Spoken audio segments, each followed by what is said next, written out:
Hello, everyone, and welcome to episode 191 of the Run in the Paint podcast. I'm Miles here with Ben, Joey, and Nick. Guys, how are you doing today?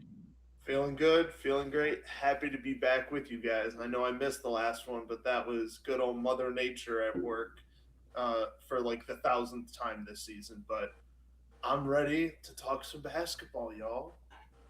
Yeah, good thing we have our NBA historian back for the episode. I'm very excited to have Joe here. We needed him for POELTL last time because it took us a couple extra guesses, so you're going to have to help us out. Hopefully you got a snipe up your sleeve. Yep, finally back here. Joey's back. I'm out of the library, and we are back to go here with a week to go in the regular season. Hard to believe this is the second to last podcast of the regular season, and still so much to be determined. Unfortunately, we have some big injury news to talk about here for a Western Conference contender. We'll take a look at both conferences in their race, the standings race heading into this final week, and also take one final look at our tier list that we've been reviewing, the last couple months or so. But before we get started into POELTL, want to remind you guys that today is the final day to vote for the 2026 Run in the Paint Podcast Awards. So make sure, click the link down below, like Joey is pointing, to vote for every single award. We've already gotten a great amount of you guys giving your input. We have a few awards that are actually officially going to be determined by you guys, since there's some ties amongst us four. So make sure to vote. Your vote does make a difference, and make sure to tune in on Friday for the official award show to close out the regular season. Who's our POELTL player today? POELTL. We got POELTL back here again, and Nick does not remember our player once again. This is a running gag here from the pre-pod lobby. Joey, you got your hands on your head here. Got a headache. Inside jokes aren't great for podcasts, but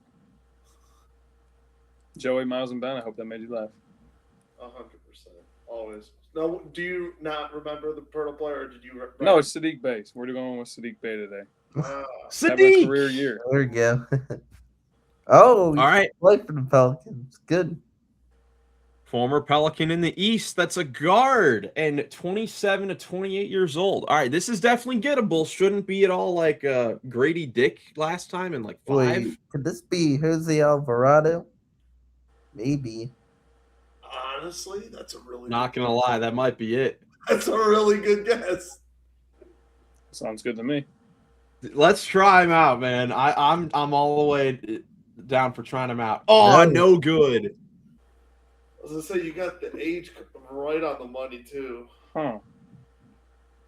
Okay, so not in the Atlantic Division, guard, 27 years old, number 6 or number 7. Automatically, someone that comes to mind now is someone who will be mentioned in our award show on Friday, who just had another ridiculous game tonight.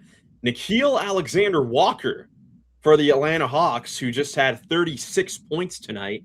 We want to try him. He's a former Pelican. Yeah. Got it. It's been, yeah.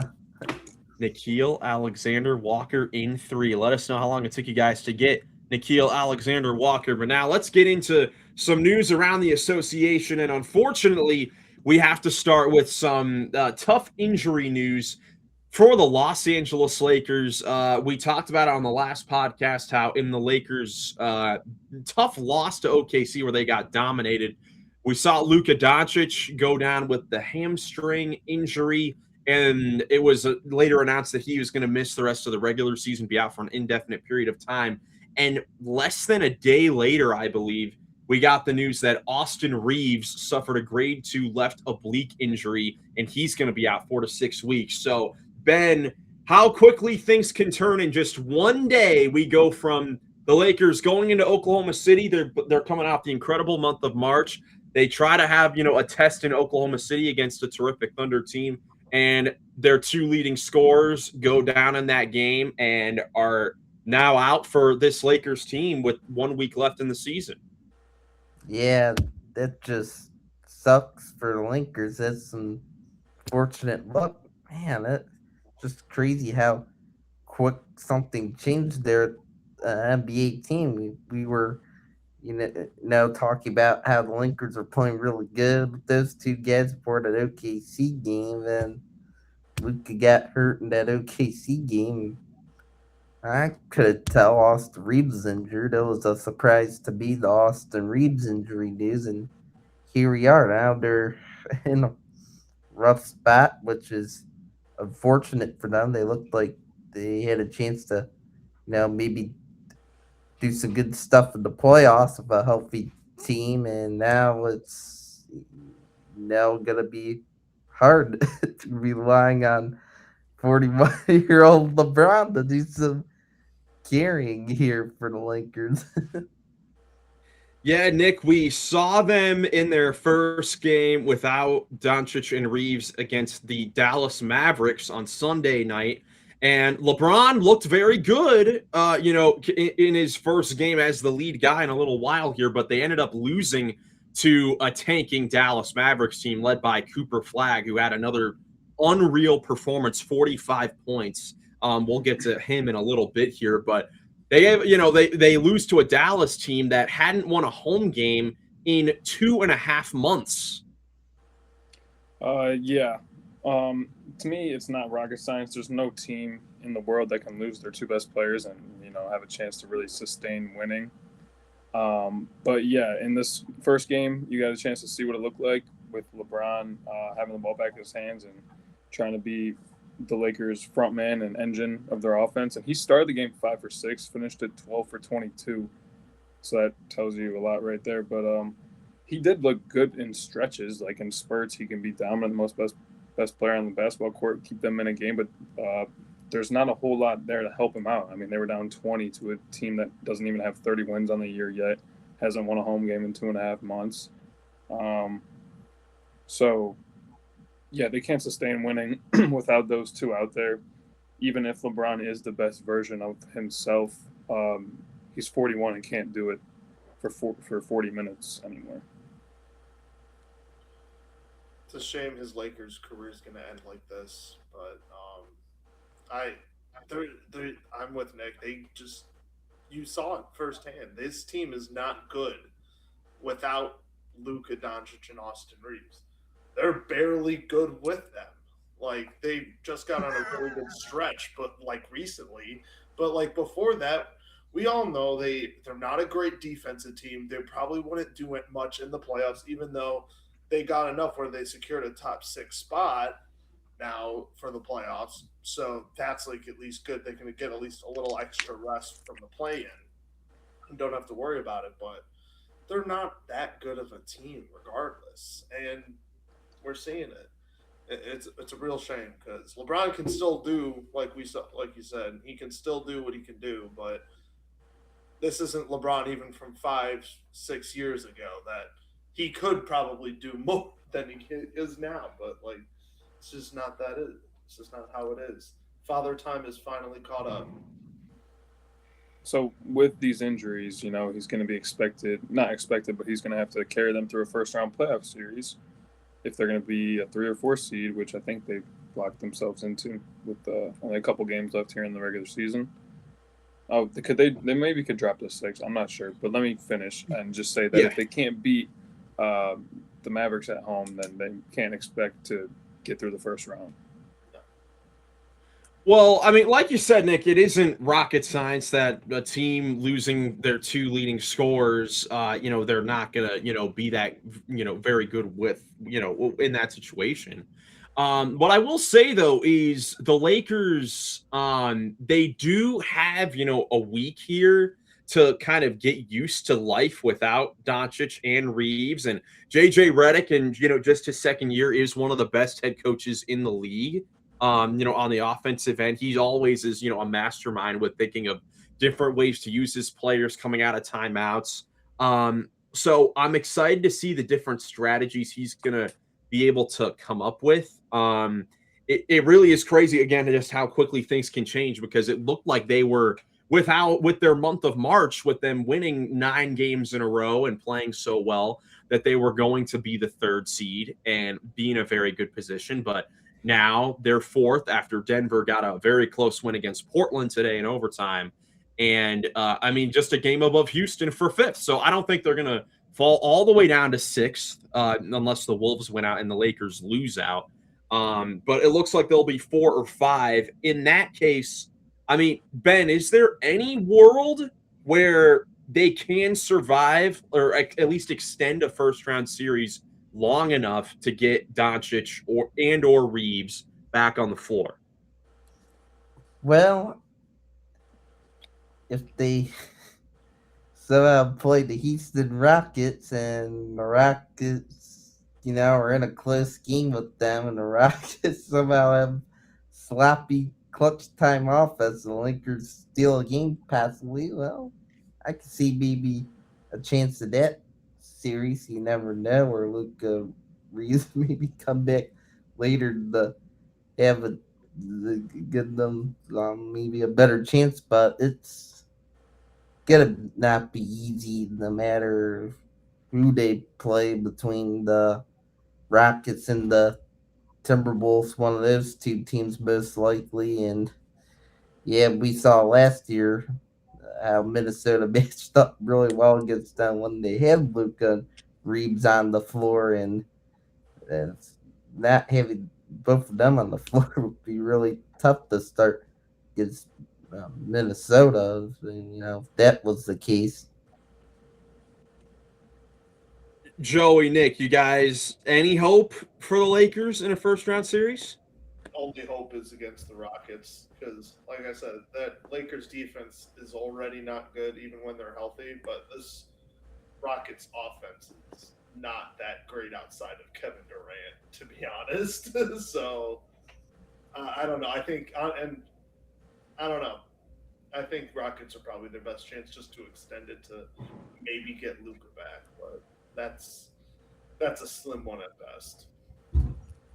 Yeah, and at least it looks like that's who they would play in the first round now. If Denver continues to win, the win against Portland was their 9th in a row, so they're looking to secure their spot in the 3rd seed. The thing that's interesting with the Lakers the rest of the way here, though, as they try to maybe climb back up to 3 or stay in 4, is besides this game that they play tonight as this comes out, they play OKC again at home, where most likely they'll get blasted again because the Thunder have some incentive to still, secure the number 1 seed. But then their final 3 games of the season at Golden State on Thursday, who's basically cemented as the 10th seed.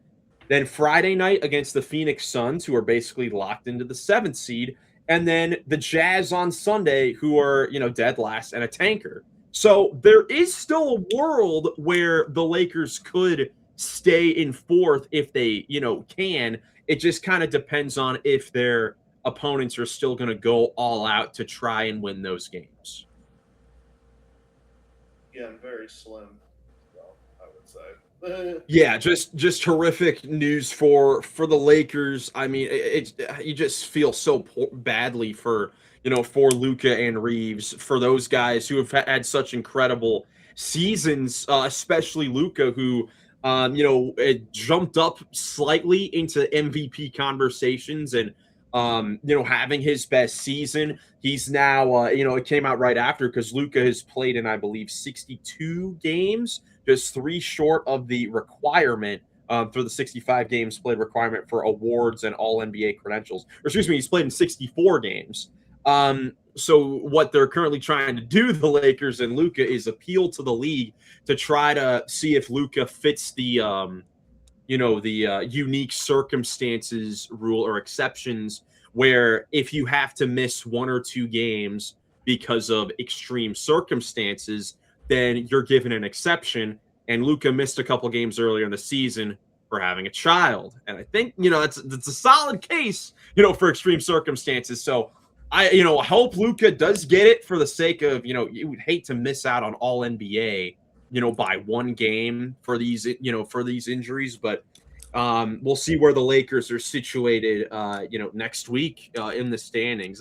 Joey, like you said, it's a good thing that they did secure a top 6 spot, so they do get the whole week off in the play-in to try to rest and prepare for round 1. 100%. I thought you were about to say you were going to feel bad for Lakers fans. I'm like, well, hold on. Lakers fans are extremely spoiled, but Luka and Austin Reaves specifically, I wish them nothing but the best. Yeah, no question about it. We'll see who the Lakers decide to go to here to try to fill those spots. Like, we're gonna see more Bronny. We're gonna probably have to see some Nick Smith Jr. for some scoring. DeAndre Ayton's gonna have to play better. Rudy's gonna need games. I don't know if Luke Kennard has any more triple doubles in him, like on Sunday, but they're gonna need some more offense from him. But the Lakers defense, we've been talking all season how they're not really that good of a defensive team, and they give up this many points to a Dallas team that's been tanking. And my goodness, Cooper Flagg, we have to talk about his insane performances. He has 45 points, 8 rebounds, and 9 assists against LeBron James in this game. First game ever in NBA history where a teenager and a 40-year-old each had 20-plus points in the same game, and they both did it in the first half. And Cooper Flagg, I want to say, had 51 in his previous game as well against Orlando. So 96 points in a 2-game span for a rookie is just incredible. He's trying to make one last push here for Rookie of the Year. I think he's the youngest guy and the first teenager to drop 50 points as well. Or one of the first. Yeah, he's sure making it tough on his buddy Khan. Yeah, it's crazy to watch him do what he's doing right now. I don't know. To me, it's not a little too late or anything like that. Or what's the too little, too late. Yeah, my bad. But it's Rookie of the Year. So I still got Khan for me personally, but also yeah, 50 points and 51 and 49 back to back or whatever the stat was, 96 points in 2 games. I think that shows where the league is at right now. It's the best. The game of basketball is in a really good spot in terms of where shots are coming from. There's a lot of 3-pointers, and it's just different than it's ever been. And it's new. It's changing all the time. But we're in the beginning of April, and these guys have been going since October, September, August, whatever. They're just at their peak right now. They haven't had time off other than the All-Star break for 6 to 8 months, most of them, and they're professionals who have been doing it for years and years and years. So all of these guys are probably at their peak right now. And that's why you're getting 29 threes made from the Grizzlies and 25 threes made from the Blazers and stuff. And I don't know, bet the over right now if you're a betting man.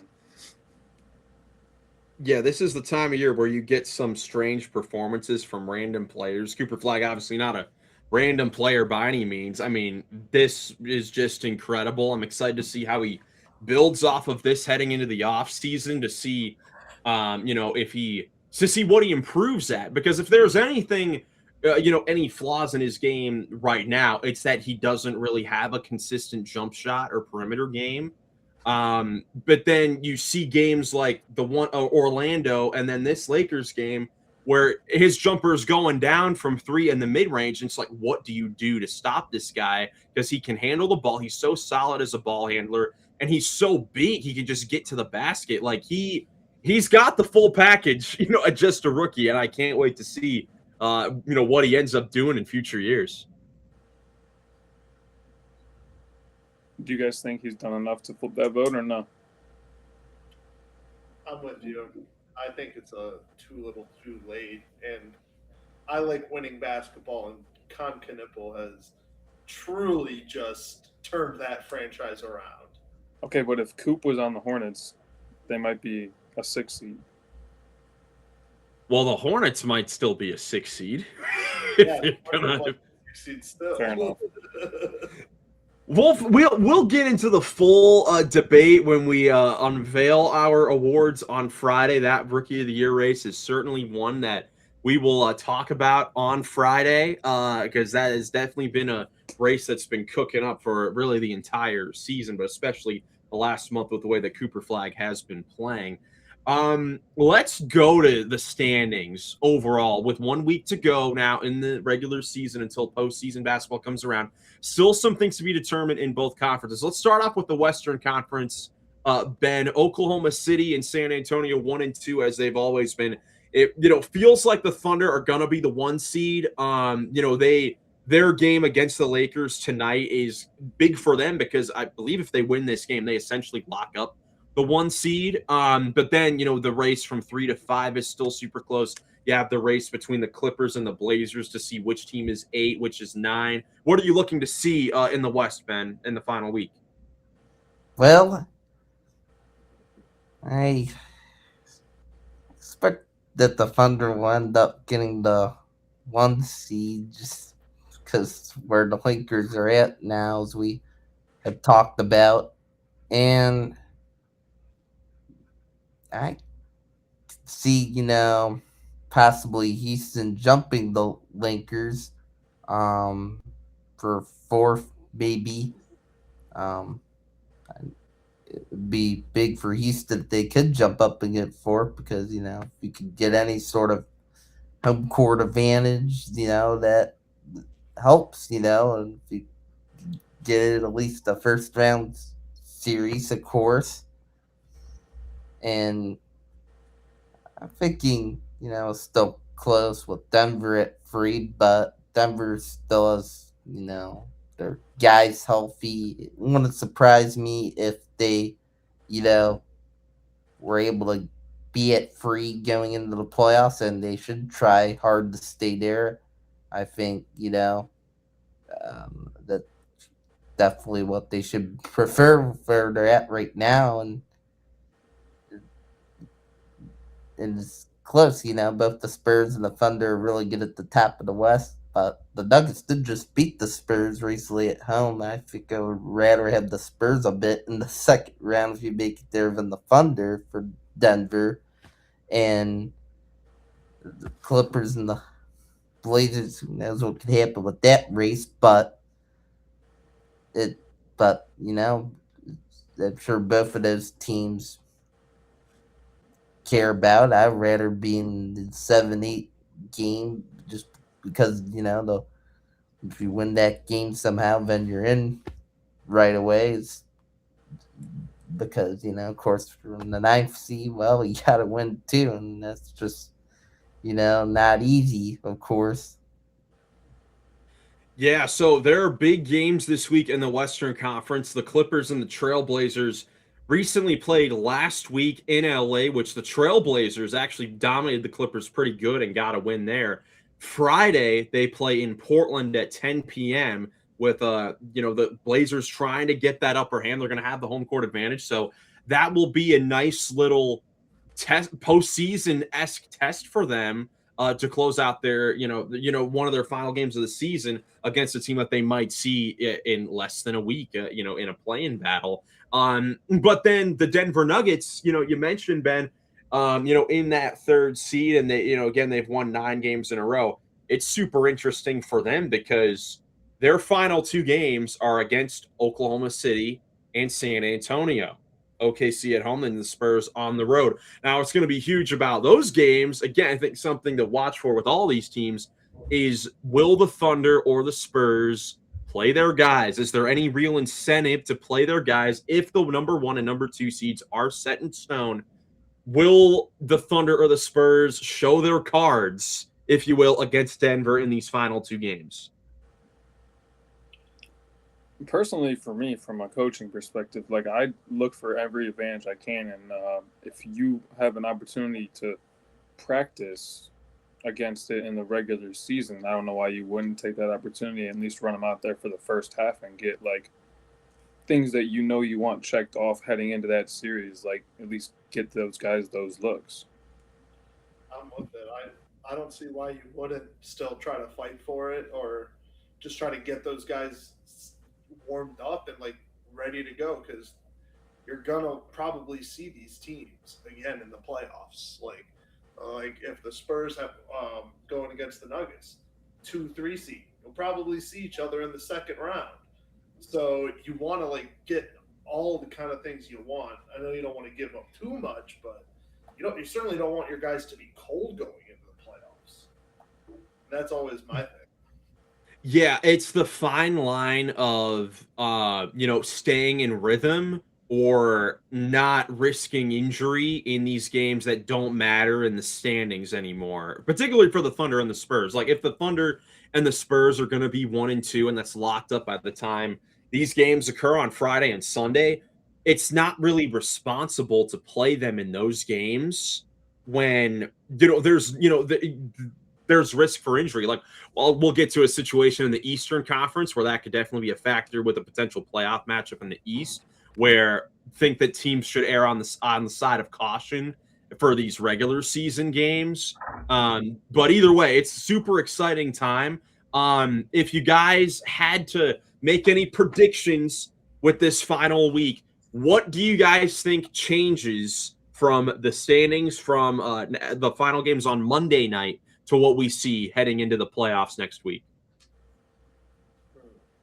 I would say the Rockets jump the Lakers, and they're the home team in the 4-5 matchup.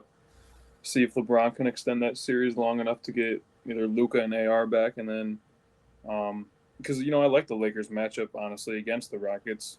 I don't like it as much without Luka and AR, but if they get to Game 5, then maybe one of them two can come back. I agree. I think the Rockets will overtake the Lakers. I'll be honest. I also think the Blazers might be able to step over the Clippers, and even if they lose against the Suns in the first playoff play-in game, they'll get to host the second play-in game. So that might be very interesting. They might get their first taste of playoff basketball. Yeah, I agree with both of those. I think the Lakers will be, or I think the Rockets will jump over the Lakers, and I do think that Portland can jump over the Clippers for that final That'd game. That'd be awesome for one of your favorite teams, Miles, the Portland Trailblazers, to see playoff basketball. Yeah, I have two cracks at it at least. So that'd be a lot of fun for that. Let's go over to the Eastern Conference. I haven't really talked about them a whole lot here on this episode yet. So here's how things are. Detroit clinched the number 1 seed over the weekend. Huge congratulations to the Detroit Pistons for clinching the number 1 seed with a week to go. Huge accomplishment for that team and those guys. And with 3 games to go, we'll see what happens. I mean, again, since they already have it locked up, they don't really have any incentive to go for it. But if the Pistons had a 60-win season, wow, that would be something else. Just like the Spurs. Congrats to the Spurs for winning 60 games. If those two teams won 60, that'd be a heck of a regular season for them. Below them is Boston, New York, Cleveland. The 3 to 4 race is certainly interesting. It looks like Boston is going to be the 2 seed. I do believe the Celtics play the Knicks in New York later this week. I'll try to find the date of the game. I want to say it's on Thursday. Yes, it is. So Thursday at 7:30, the Celtics play the Knicks. So that'll certainly be a race. If Boston wins that game, then they will for sure be the 2 seed, but it seems like they will be the 2nd seed. Seems like the Knicks will be the 3 seed. Cleveland, this is where things get interesting with the Cavs and the Atlanta Hawks, because they're, separated pretty decently in the standings now, but since the Cavs defeated the Grizzlies, who made 29 threes on Monday night. So Cleveland clinched home court advantage, meaning that they will be, the 3 or the 4th seed. But Atlanta, who's the 5th seed, had a tough loss today against the New York Knicks. Crazy finish there. Nickeil Alexander-Walker, 36 points. Looked like CJ McCollum had a half-court buzzer beater to force overtime, but he just got off a little too late. But what's interesting with the Cavs and the Hawks is that they actually play each other twice this week, Wednesday in Cleveland, Friday in Atlanta. But the thing is, since the Cavs clinched the 4th seed, there's really no incentive for them to go out and win these games, because if you're the Cavs, you want to be on the side of the bracket with the Detroit Pistons and not the Boston Celtics. The incentive is that Atlanta is going to gain momentum and confidence heading into that first round if they rattle off 2 wins against the team that they're playing in the first round. I don't care that you're sitting all your guys and your 3-4 all-star candidates are all not playing in those 2 games. Like, you get 5 to 9 guys in a rotation who start feeling good against they're gaining momentum going in the playoffs. You're letting them play their best basketball against your backups, rolling into a series that you're trying to win. I don't know. I understand. I mean, it's just a rock and a hard place. I don't know what I would do if I was in the Cavs situation either. Or Joe, you go ahead. I'm with you, Nick. Though I really am. Like it makes like I don't want Atlanta to have the momentum, especially just being as a kid and a Cavs fan, and the way I've been watching them like for the last month and a half. Our defense has been awful, just god awful, and it hasn't gotten better. These last two games we played against Memphis, the night of recording, and then the Pacers the previous night, we barely won both of those games. Yes, Mobley and Allen didn't play the first game, and then Mitchell and Harden didn't play today. But either way, we played like awful the entire game. I don't see us. We need to lock in if we want to actually have a chance. I've been joking with my friend at work, saying that the Atlanta Hawks will beat the Cavs in the first round this year. Until they show me something different, and the Cavs come out this week and bulldoze the Hawks, I'll take it back. But if we lose and play like crap, and our defense and rebounding still looks like crap, or if we're just resting the guys, I think the Hawks will win the series. I think I'm with you. I think they'll get the momentum. They'll have all the confidence in the world. It's not going to matter. Oof. What? Ben? Well, I mean, you're go ahead, Ben. Yeah, obviously the Cavs' number one priority, I think, should be health, and Kenny Atkinson said that too in a press conference. And Mitchell had that little ankle tweaking thing against the Pacers, and want to make sure he's fully go. And Tyson and Wade heal up good to where they're ready for the playoffs. Health, super important for the kids. I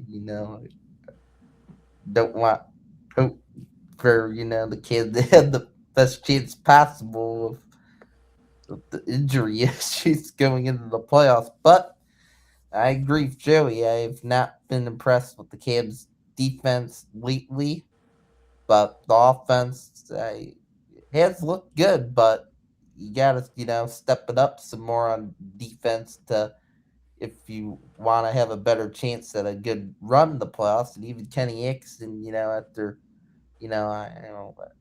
like some rough times defensively not that long ago, games even mentioned that too about the team. And so I would like, against the Hawks for kids to play like some key guys still, not play them too much crazy minutes, be careful of the health, but also see if they could get some good momentum, some confidence playing the Hawks. I the Hawks don't feel like too confident, about the Cavs after that, 2-game stretch coming up this week. But it won't be easy for Cavs against the Hawks, and the Hawks really stepped it up and been hot and playing some pretty good ball. But excited to see what can happen. Yeah, I mean, there are obviously the two sides of it that you guys have outlined of not wanting to give the Hawks confidence and wanting to make sure that the Cavs are as healthy as possible.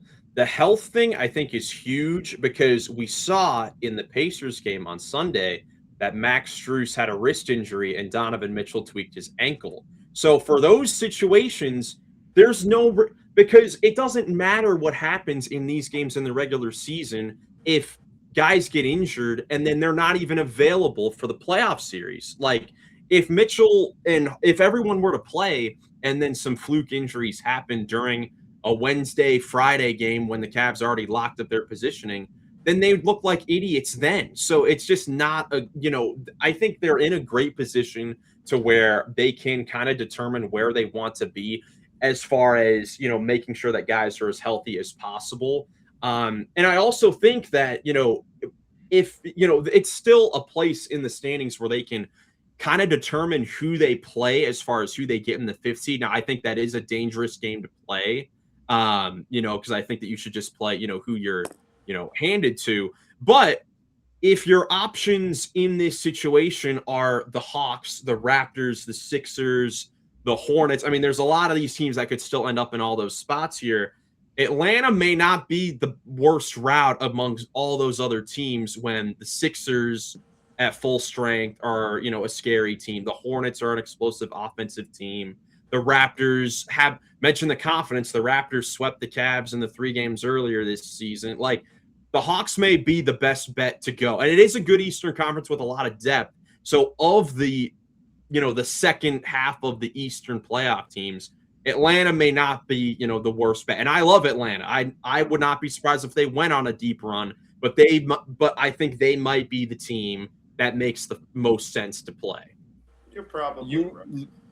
Yeah, no, you literally compared Atlanta to the Pacers of last year during the last episode. So you're not discounting them at all, I don't think. But I would say, and I think I've made my point clear on this, that if you I agree with you. But if you let the Hawks win these 2 games this week, then I don't know if that is still true, that they're the best matchup still if they win these 2 games this week. Well, I think in that situation, there wouldn't be a way to know because we haven't seen the 2 actual teams play each other. You know what I mean? Like, yes. It's kind of how it's. But I do understand your point as well because we did see it last year where the Pacers and the Cavs played each other twice in the final week of the regular season, and the Cavs sat their guys in the game in Indiana. It was really close with the Cavs' third stringers, but they lost. And then the final game of the regular season where nobody played, but the Pacers still won anyways. I don't think that had any impact on what actually happened in the second round series, but maybe it did for those Pacers guys to know that, hey, we just beat, these bench guys twice. Who knows what could happen in a series. Either way, I think that regardless of what the Cavs decide to do, some fans are going to laugh at them for it, and some fans are going to think that it's going to be very smart. They need to make the right decision. In my opinion, that's making sure they're as healthy as possible because injuries have ruined this team's chances the last several seasons. And regardless of all of this, the 7 through 9 seeds in the Eastern Conference are all tied, and it's insane. The Sixers, Hornets, and Magic are all 43 and 36 now after the Monday night's games. Yeah, and the Raptors just a half game above them. Like, that's why it's insane that legitimately all of these spots could completely flip around by next week. It's so nice seeing a competitive Eastern Conference now. I love it. I absolutely love it. No, it really is. And, again, they're just big games each and every day. Like, tonight, the Heat play the Raptors. The Hornets play at Boston, so that that's big Eastern Conference basketball. Mentioned the Boston, New York, Cleveland playing Atlanta twice. What these spots really may come down to is, which team plays the least amount of tankers to close out the season. And that really might be what it that comes down to here down the final stretch. I guess, are there any particular Eastern Conference series that you guys want to see happen? Now that we're in a spot where still anything can happen, what do you guys want to see happen in the first round? I want to see Boston versus Philly in the first round. That's what I want to see so badly. And I want Philly to be healthy. Well, yeah, absolutely. And Philly, that's a team that plays a couple tankers to finish. They play the Pacers and the Bucks to close out their regular season.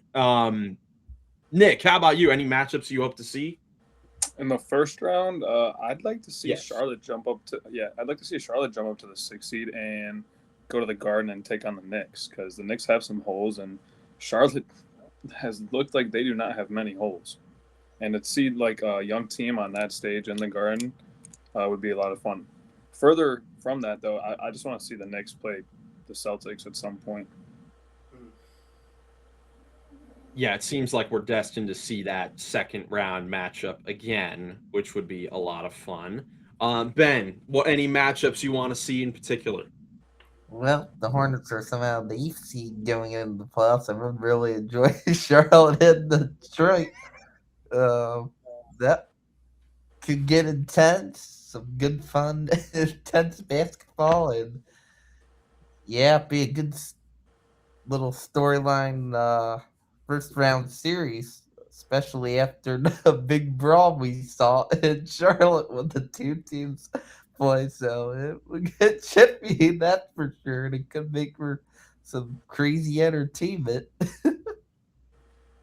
Yeah, I was going to say Charlotte, Detroit, too. That'd be the most unlikely first-round series if we had talked about this heading into the year, but definitely one that I would love to see. And I will say, I would love to see an Atlanta-Cleveland first-round series because I think that both teams have a lot of talent on both ends of the floor that can, provide problems for, the other team. And just as a Cavs fan, I'm excited to see if that matchup does end up happening, how they answer, a team that I have compared to last year's Pacers, even from the beginning of the season, because they have a lot of athletic defensive players that will turn you over and, score on fast break opportunities at the other end. They have some bucket getters. They have a lot of versatile players. Cavs, I think, are a better team as well and more suited for the playoffs. So we'll see which one, goes away first. Here's the thing. The Atlanta Hawks still have Gabe Vincent on their team. I like the Cavs' chances. Yeah, especially since there's no Lonzo Ball to worry about. Don't have to worry about former Laker point guard. Exactly. For that situation.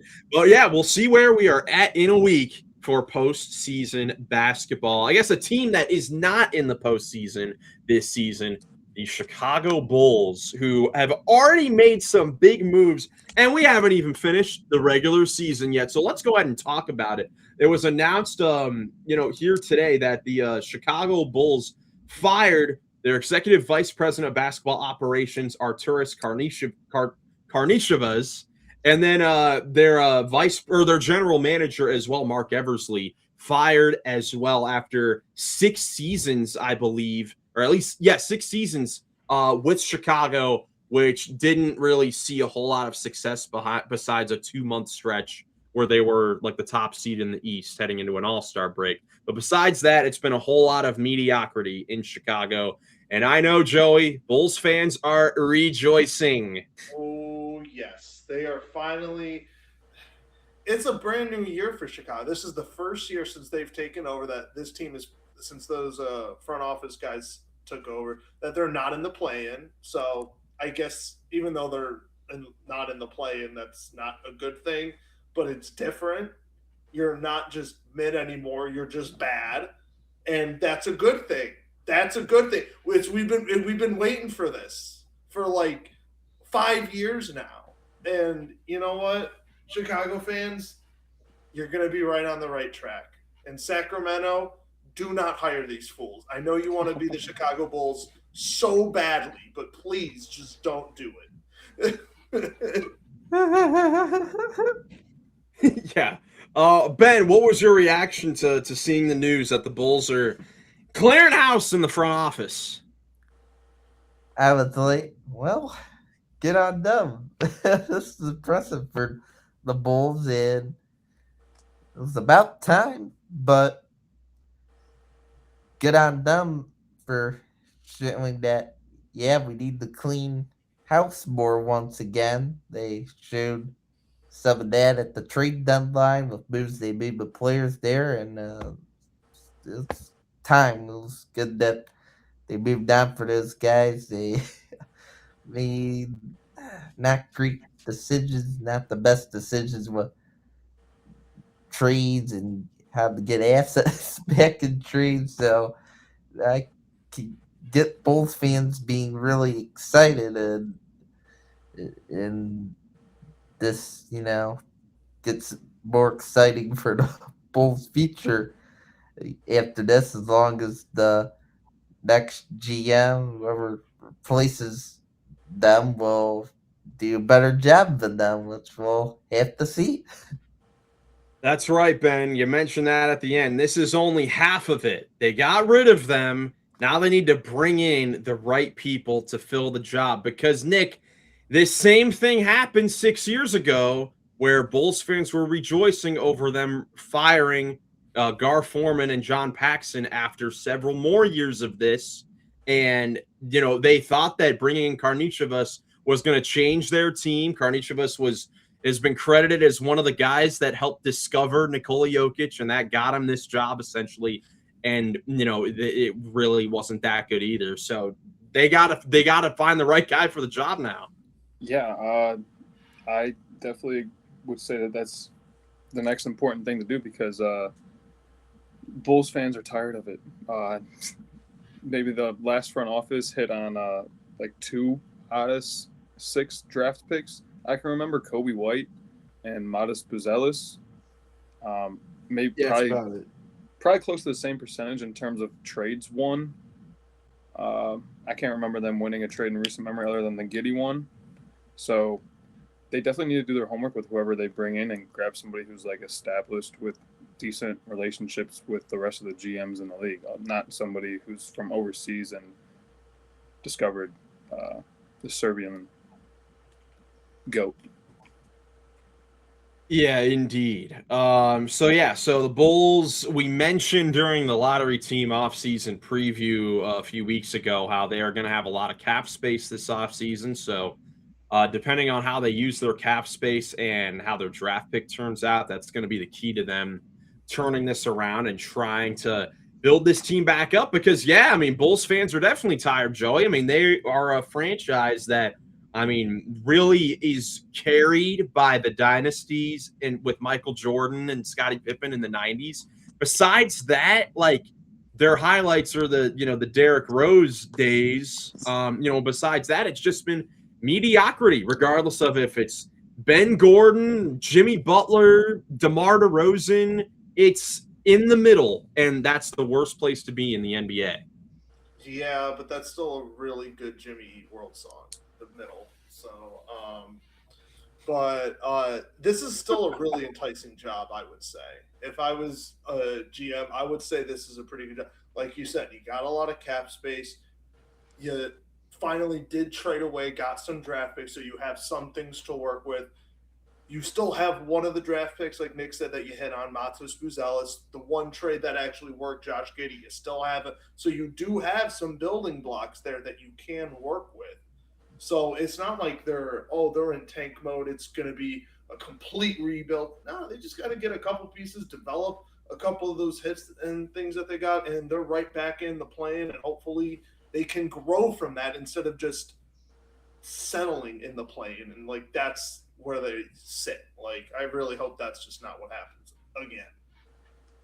Yeah, for sure. So the Bulls making the moves to fire, 2 of their big front office leaders. Definitely, we'll see how many more domino effects are to come from some of these other lottery teams here. Already, just a week left in the regular season, them already making this move. Now, let's go ahead and take a look at our tier list. A final look at our tier list of every NBA team and their playoff chances. We looked at this in February. We looked at it at the beginning of March. And now we're doing it again in the beginning of April, where we have 7 tiers where we've ranked, each team to try and determine where they all sit at this point, of the season now with a week to go in the regular season until the postseason. Let's see if we make any adjustments here to these tiers. Where do we want to start off with this? Move the Raptors down. Ouch. You know what? This is hilarious because I think this is something this is definitely something we talked about on the last time we looked at the tier list. Yeah. And as soon as we ended the podcast, I regretted not having them in play-in. So I would agree. I would agree in putting them in play-in. Yeah. Yeah, I agree now. You can give the Suns a ride down to the play-in material category too, if you ask me. And then move the Hawks up. Yes, correct. So let's go ahead and do that right now. Do we have? Yes, I feel better about that as well. Do we have any interest whatsoever in moving the Charlotte Hornets up to outside shot because of how well they've played the last few months? Is there any chance where they have an outside shot? If the Lakers are still there, then yeah. If we move the Lakers, well, no, we can't move the Lakers down.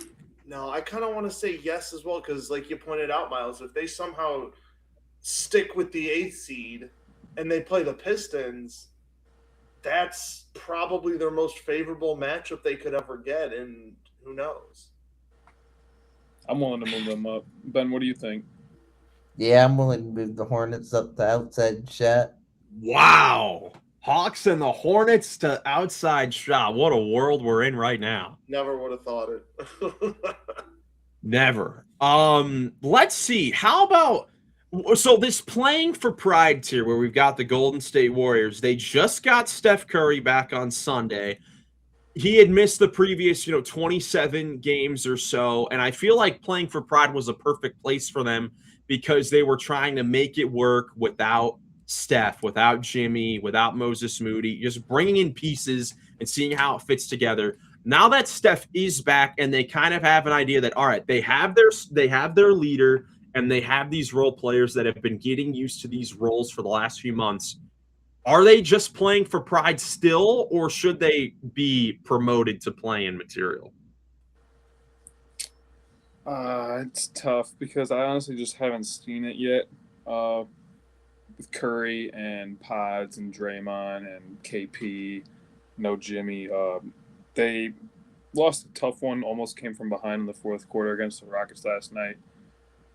Pajemski, I saw the clip this morning, was just standing on an island, not screening Steph like Draymond was trying to initiate. Like, Yeah. Draymond and Steph were at the top of the key. Dre passes to Steph, screens for Steph, calling for Paz to come set a double drag with him, and then Paz just stays spaced on the sideline, and Steph chucks it over two defenders from about 40 feet. So that one didn't go. If we were doing this in a week and say the Warriors had won two of their final three games and like building some steam, I would say, okay, yeah, maybe we could think about moving them up. But for me personally right now, I think they're right where they should be. I kind of agree. Like, yeah, they're in the play-in. They are play-in material technically, but they're the 10th seed. They're not. They just, like you said, just got Steph back. They still don't have possibly their second best player in Jimmy Butler. Like, they're not going to have him until next year. So I would say they're exactly where they are too. Yeah. Well, so what I would ask, not say I would probably agree with you guys, but I'm curious, since they have Steph Curry back, and again, they're the 10th seed right now because Steph has been out for 27 games. Like, they were in a play-in material position. They were in a decent position before he got hurt. If they were to play the Trailblazers or the Clippers do you guys give the Warriors any chance of beating the Blazers or the Clippers in the 9-10 game in a winner, in the one game winner go home scenario on the road? Yeah, sure, but they'll probably get swept by the Thunder or the Spurs. So isn't that the same case for the Trailblazers or the Suns or the Clippers? I don't know. I feel like they've established more of their season has been more established than the Warriors, where they deserve to be a tier ahead. And it's the same case for all the teams in the East because they're all switchable 15 through 8 right now. Or not, sorry, 12, 10 through 6. I'm sorry, 10 through 6. That's why I think the Warriors are just sort of in their own league. Okay. Yeah. Ben, you have any thoughts where you want to go next here? Do you have anywhere you want to go next? Yeah, I guess the Warriors play for pride now,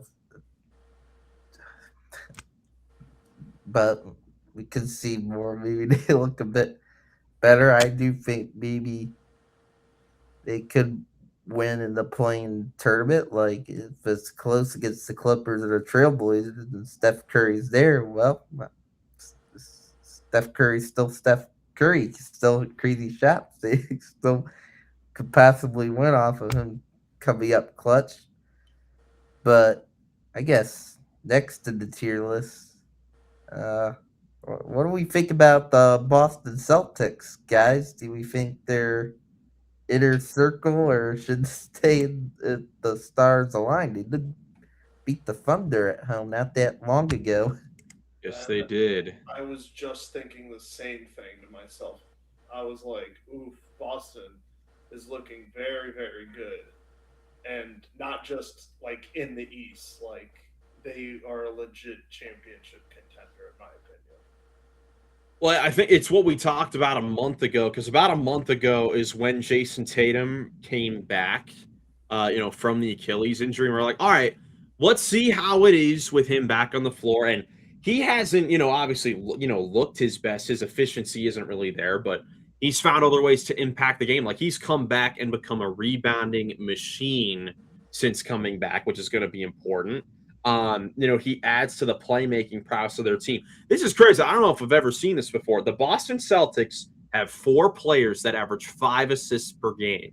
Like 4 players that average 5 assists a game. And Tatum is now one of them, 10 rebounds as well, 21.5 points on, efficiency. But I definitely think that they deserve to be in the inner circle because not only have they, beaten the Thunder and been competitive with them, they've been competitive with the Spurs. They've been competitive with every team in the league this year. And that's why they've been, the number 2 seed in the East in a year where we did not expect them to be that high. So I definitely think that they deserve to be in the inner circle.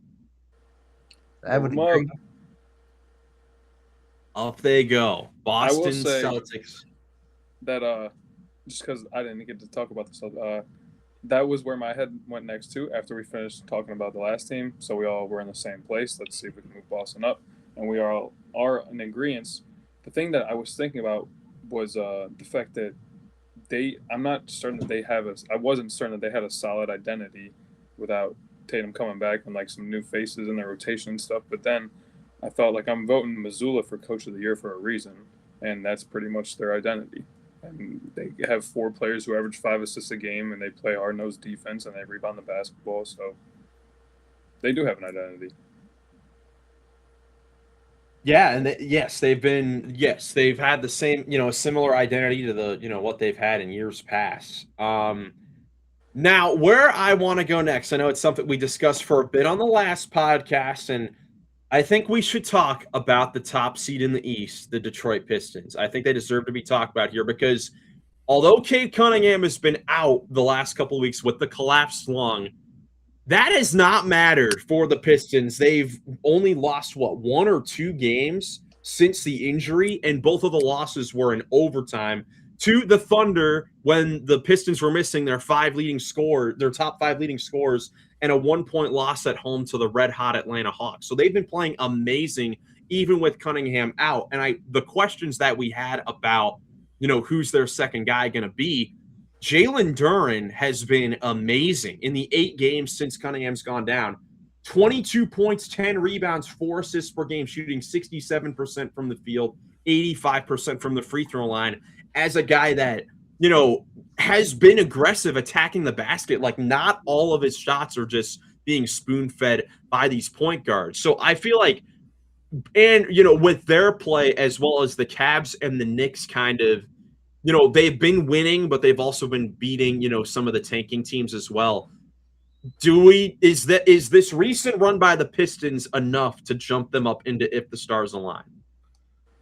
I would agree with you because I was also looking over the Pistons ever since Cade got injured. I was like you said, we're looking for, is Jalen Duren going to step up because he was like an all-star. He has been kind of the second guy, but it's different when you're just kind of getting fed by Cade Cunningham and he creates all this space. Like, how are you going to do it? And he's been getting creative with it.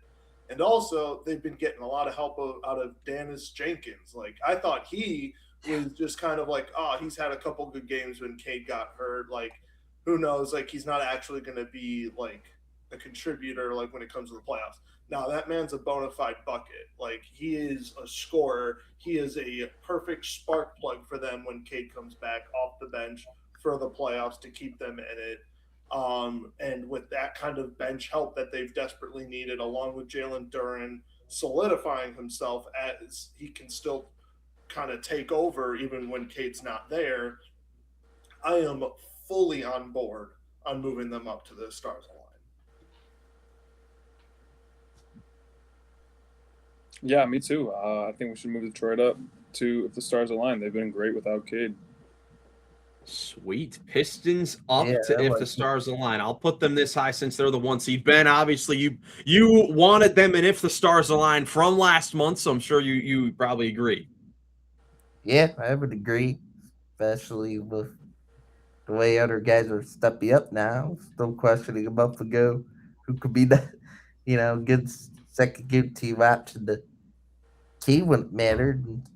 Dern stepped it up even more, and Dennis Jenkins getting more consistent. So I'm happy about it. Yeah, just you mentioned Dennis Jenkins in these last 10 games is averaging 20 points and 8 assists a game, shooting 45% from three. Are you kidding me? Like, this is crazy.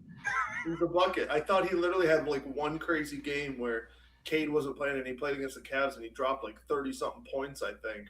And like he just couldn't miss from three. I'm like, oh my Lord, who is this kid? And now all of a sudden, with Cade out with significant time, he is just balling out. Yeah, I mean, it's really a neat story. Dennis Jenkins, one of the nicest stories in the league this year. Remember, he had that like little stretch where Cade was out at the beginning of the season and he went crazy in these games, and then he was out of the rotation for a bit in the middle of the season. Then he has to come back here when Cade's out, and he's doing this stuff again. Like, I don't know. Again, I don't know how much it will work in the playoffs, but I do think that they deserve the credit for still being the number one seed in the East with Cade going down and all those other guys stepping up, because it was a conversation that a lot of people were having, across the NBA landscape. And I believe on this podcast, when Cade went down, is there a world where the Pistons lose the one seed? And that was never even the Piston. We were only having that conversation because we haven't really been, I don't know. I feel like collectively people have been disrespecting the secondary guys on the Pistons, and they didn't blink. They didn't lose any ground on the one seed. So they deserve a ton of credit for that. And I think if the Stars Align is a great place for them, we'll see if it actually happens. How about the Denver Nuggets? Any world where we want to move them back up to inner circle after they've had a 9-game winning streak? You guys say no. No. All of them say no. They Interesting. went to overtime against the Portland Trailblazers, and we watched the end of that game.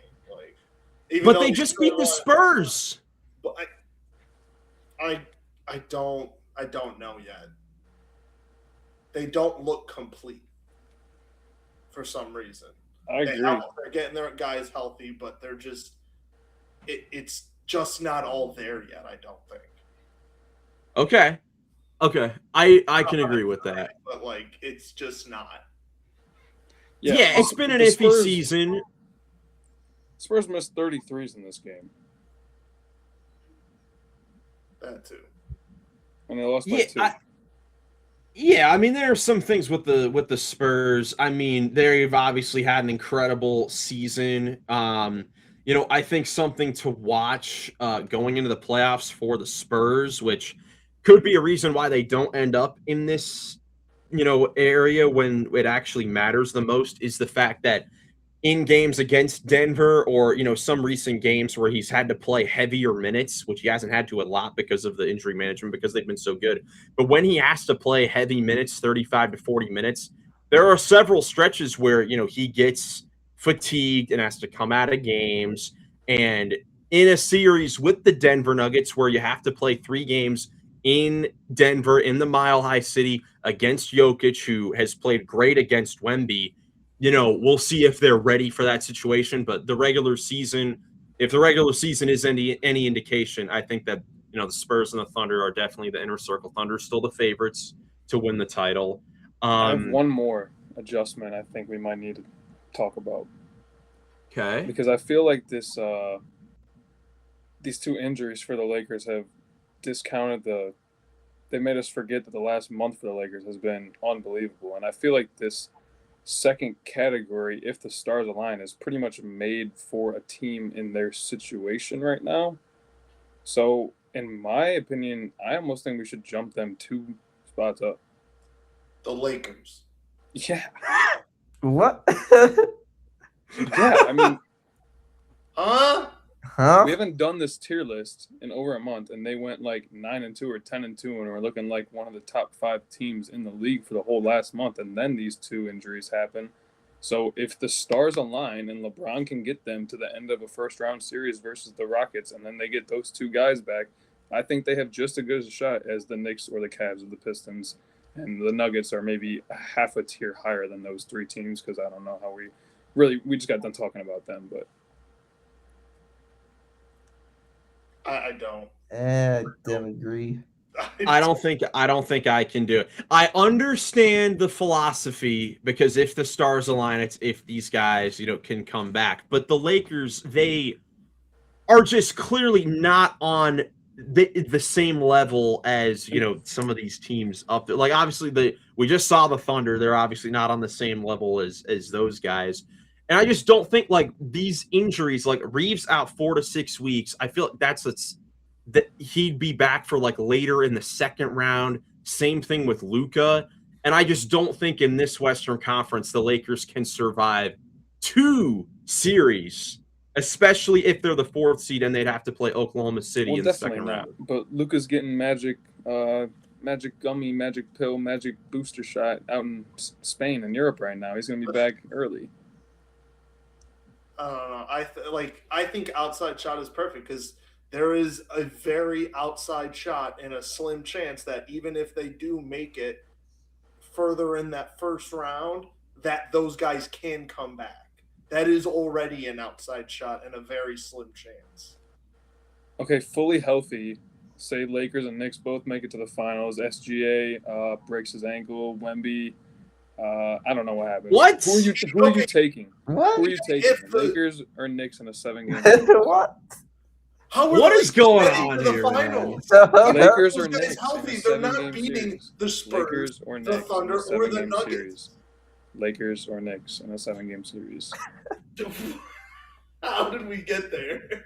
I don't know. This isn't about what happens if a million teams get injured. Like this is if if everyone's healthy, this is the level that they're at right now. Besides teams that we know are injured, like Golden State has guys that are injured. We know that they are playing for pride because we already said if their guys were healthier, they'd be in playing material. That's fair. If the Pacers are healthy, they are nowhere close to ultimate tank. Well, I guess that's our final tier list for the year. Yeah, I guess so. I mean, just I do see, Nick, where you are coming from because if we had done this tier list a week ago, I think we would have had the Lakers in if the stars align. We would have been riding high off of them going whatever they went 13-2, 15-2 in the month of March.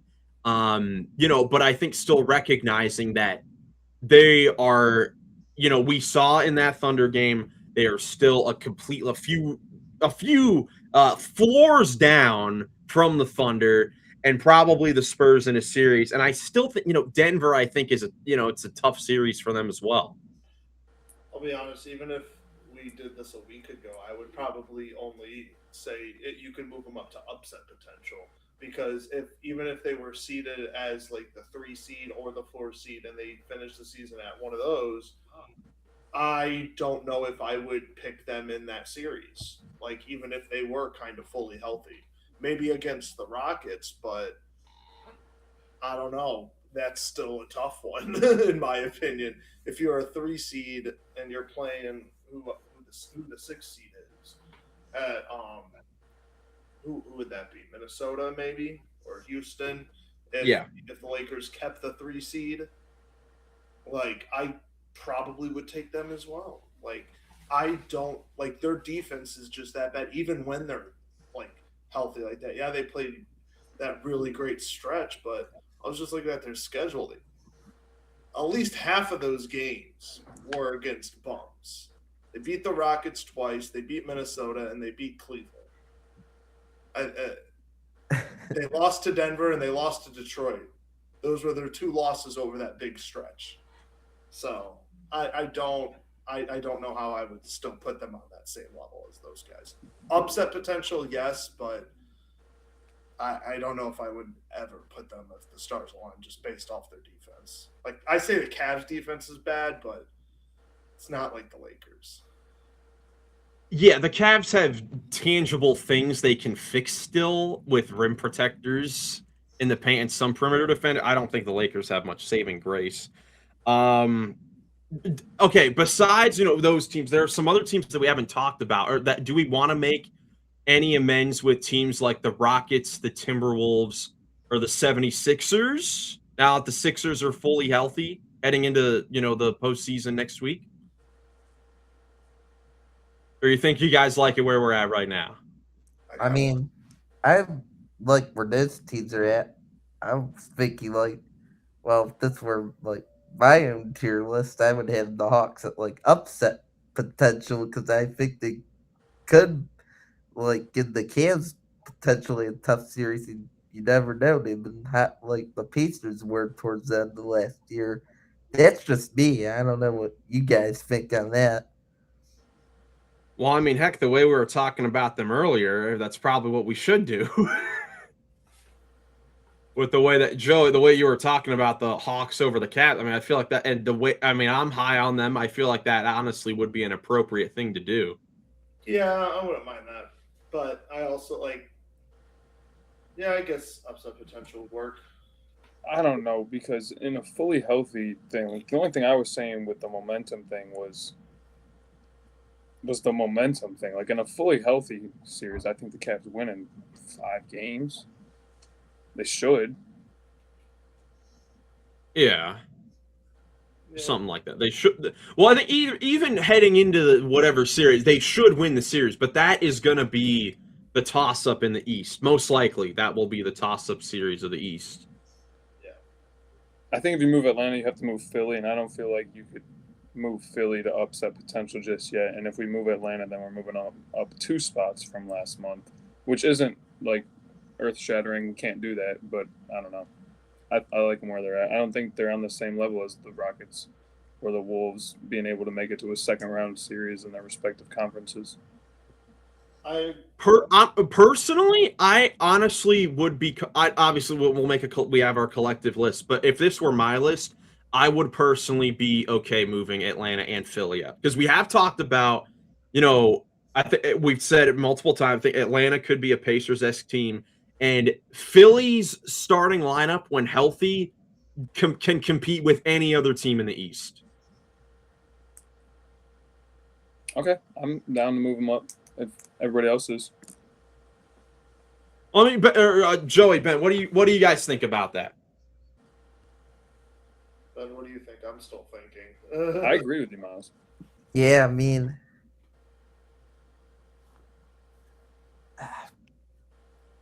like the Hawks good upset potential.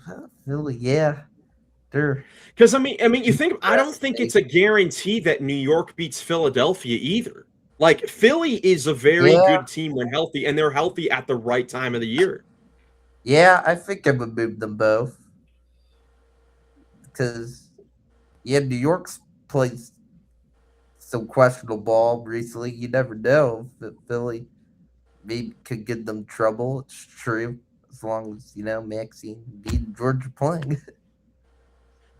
Yeah, And honestly, when looking at it right now, just the tiers wise, I think it all kind of makes sense with how we're talking about each team. Like Thunder, Spurs, Celtics are the teams that like we kind of can refer to as like these are the god tier teams as far as these are the teams that are best suited to win the title. If the stars align, these are the next best teams. Upset potential, it's like maybe like if these teams make it, like this could be pretty crazy, but could see it happen.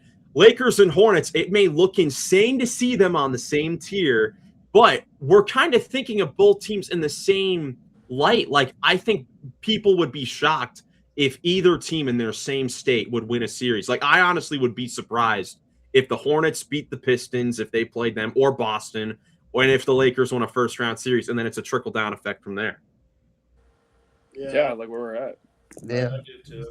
I like it. All right, so this is crazy. This is our final look for our playoff chances tier list. Where in the inner circle, our top 3 contenders are the Thunder, the Spurs, and the Celtics. If the stars align, Nuggets, Pistons, Cavs, Knicks. Upset potential with Rockets, Wolves, Hawks, Sixers. Outside shot with Lakers and the Hornets. Playing material, Raptors, Heat, Magic, Suns, Clippers, Blazers. Playing for Pride, Warriors, and then the tankers. We don't have to go through all that. No. Save your breath, Mr. Irvin. That's right. I'm so excited, man, for postseason basketball. Just a week away. But again, make sure to tune in to the Run in the Paint podcast on Friday for the Run in the Paint podcast awards. Before we even, again, go all the way to Friday, there's still one more award that we have to hand out on this podcast. So, There's Coach 3 Cove, more. Yeah. take it away. The third place to second place and the first place for last month. I know we're already sort of a week into April here, so you'll have to jog your memory as to what happened last month. But without further ado, in third place, we have a guy who I think embodies the hustle aspect of this award, and is Josh Hart. The Knicks had a pretty solid record in March. They were 10-5, and like we all know that he does a lot more for that team other than what the box score indicates. Like doing the little things, like just crashing the glass every single possession, running the lane, being out there to fill the corner and get space open for other guys on his team that have the ball more. So he got the third place for last month. Kind of just a throw in because these other 2 guys had ridiculous resumes to get on the award list for this month. And Luka got second place. I never thought that I would be putting him on a heart, hustle, or selflessness award tier, but honestly, it's not about hustle. It's not about selflessness. Like, it was all heart from Luka. They led his team to 15-2 record. I thought I just made the case for them in our tier list, like developed them into a championship, at least close to championship team identity. Despite having all their defensive problems. And like, he would have had to do something like average 40 points for a whole month for me to be saying something like this, and that's what he did. So he had 60 versus who? I forget. The Jazz? The Heat. Was it really? Heat? That's what I thought. Or was that the 50? Hold on, let me find his numbers during the winning streak. I have them here. Yeah, 60 against the Heat after he had the 40 against Houston. I thought it was versus the Heat, but I thought then I might have just been remembering that because Bam had 83 last month. But it was versus the Heat. That's incredible numbers. He's got to be on my award list for this month, having a month like that. But I gave the gold medal for this month to another guy who embodied a lot of heart with his return from injury, just being resilient as it gets, and that's Jason Tatum, because he came back this month, and in 11 games, he averaged 21, 9, and 4 on 32.3% from three-point range. And like a decade ago, that was average in the league. I know it's not average anymore. But obviously his efficiency dipped a little bit. But honestly, just to come back and be on this level, he's been able to like impact winning and merge back into that group pretty seamlessly. So it's not it was all hard for those top 2 guys this month. A very heart-heavy award show for the month of March. I like it. Jason Tatum, he's come back, and like we just did on our tier list, they bumped him up to the inner circle, made him a bona fide championship contender. That is all heart and like glue guy right there. Like, that changes the team. I love that pick. Yeah, love it. I love it. I love this sort of award because it's one of those awards where Coach Cove is like, what the heck? I'm going to do what I want with naming these guys. It's exactly what he did with these guys. But yeah, man, excited. Next episode, the Runnin the Paint podcast award show, the final episode of the regular season. We'll see if it's just going to be the awards we're talking about, or if there are going to be some crazy things that happen over the next few days. I was talking with the guys in the pre-pod lobby how in our awards episode last year, we had to start off by talking about Michael Malone getting fired and Luka returning to Dallas for the first time. So we'll see if anything happens here. We are now in the territory of, hey, maybe, we were talking about a couple episodes ago, will Jamal Mosley get fired a week left in the season? We are officially in that territory, boys. Do you guys think that anything crazy like that can happen over the next few days? I think Jamal Mosley gets canned in the next couple days. We've seen it before. Stranger things have happened. Yeah, if that happens again, that'd be unbelievable. Nowadays, by the way, UNC. North Carolina, baby. Transitioning to college. North Carolina. He's joining old Bill Belichick down in Chapel Hill. Oh, I said Durham. Yeah. What were you guys' thoughts on that? I was a little surprised. I was surprised. Like, I didn't expect him to go to college basketball. I thought he would have ended up back, as an NBA head coach somewhere, like maybe the Magic to replace Jamal Mosley potentially. But he's with UNC, and seems like a guy that could be a great college basketball coach. He'll have to get used to the recruiting stuff there, but I think he can eventually get used to that all right. I think he could do a great job at developing talent there, and hopefully, bring a good tough culture, bring the best out of his guys at UNC to try to rise the program back up to hopefully being on the level of Duke, their big rival, who's been one of the top teams in the country the last few years. They got to get back there. Yeah, I was surprised too, but once I saw that his daughter actually goes there, and the fact that there's so much money in college sports now, it's not out of the clear blue sky, and it may pave the way for similar things to happen in the future. Yeah, absolutely. So we'll catch you guys on the next episode of the podcast. And last thing I'll say, because we didn't talk about the Milwaukee Bucks much on this podcast, not that we would need to, but we'll see if Giannis will play with his brothers this week, because that's a story. We'll see if that happens. And Doc Rivers, enjoy your last week as an NBA head coach. And congratulations to, I know we hate it as Ohio guys, but Michigan Wolverines for winning the NCAA championship. Finished right before we recorded. So congratulations, Wolverines. Go Blue. 26-year-old MVP. Go Blue.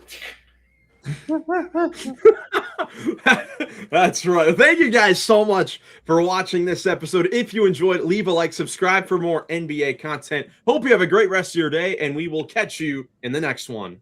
Peace. Peace.